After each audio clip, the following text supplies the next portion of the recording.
हारिस नवाज साहब, ये जो गलत और गुमराह कुन इंफॉर्मेशन के हवाले से जो निशानदेही की है आर्मी चीफ साहब ने, इसको रोका कैसे जा सकता है? दुनिया इसको फेस कर रही है। हम तो तरक्की पजीर ममालिक में शामिल होते हैं, तो हम यहाँ पाकिस्तान में इस सतह की चीज़ों को किस तरह से रोक सकते हैं? देखिए, ये जो अभी सोशल मीडिया के हालात हैं आपके सामने नजर आता है। दुश्मन के नैरेटिव है कि पाकिस्तान की मुसल्लह फौज और अवाम में खलीज पैदा कर दो, फौज को कमजोर करो, ये बातें, ये बात है। इसमें हमें काउंटर नैरेटिव बनाने की जरूरत है। हमारी यूथ बहुत इंटेलिजेंट है, टैलेंटेड है, इनको इस्तेमाल किया जाए काउंटर नैरेटिव बनाने के लिए, ताकि दुश्मन के प्रोपेगेंडा को हम नेगेट कर सकें, उसके नैरेटिव को डिफीट कर सकें।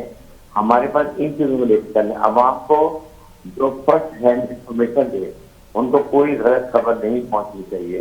फिर उनके बाद उनको जॉब अपॉर्चुनिटी, उनके स्किल्स, उनकी जॉब, उनका कारोबार इसमें लगाए, ताकि जो आइडल माइंड होते हैं, डेवल्स माइंड, ये उनका मकसद है। अच्छा हारिस नवाज साहब, आज जो है वो आर्मी चीफ साहब ने एक बार फिर इस अज़म का इजहार किया है कि जो दहशत गर्दी है इसके खिलाफ जो है हमारा अज़म अटल है, हम इसके खिलाफ जदोजहद करते रहेंगे। आज भी जो है वो मुल्क के अंदर दहशत गर्दी की लहर है, बलूचिस्तान में, KP के अंदर भी हालात ख़राब हैं। तो सर, ये क्या अब हमें आगे चल के कुछ पॉलिसीज़ तब्दील करने की ज़रूरत है? क्योंकि बिलावल भुट्टो जरदारी साहब ने गुज़िश्ता रोज़ बात की थी दहशत गर्दी के हवाले से, और वो कह रहे थे कि डोमेस्टिक सतह पर जो है वो ऑपरेशन भी होने चाहिए।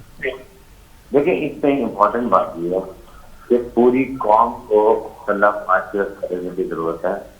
और अज़्म इस्तेकाम की उन्होंने बात की कि उसको लोग समझ नहीं रहे, ये बहुत आम वक्त की जरूरत है। इसके लिए इलिसिट स्पेक्ट्रम, जिसमें अब जो होता है पैसा हुंडी के थ्रू आता है, जो उसके बाद नार्कोटिक्स का पैसा आता है, स्मगलिंग का पैसा आता है, ये गलत जगह पर जाते हैं। मदरसों की रिफॉर्म नहीं हुए हैं। मदरसों में अगर 10-16 मदरसों की डिस्कशन ही हुई है, ये नहीं पता चलता कि वो पैसा कहाँ से आते हैं, कौन फंड कर रहा है, उनका जिम्मा क्या है। ये चीजों को जब NSS प्लान में डिस्कस किया गया था, तो इसलिए तस्लीमन होना चाहिए।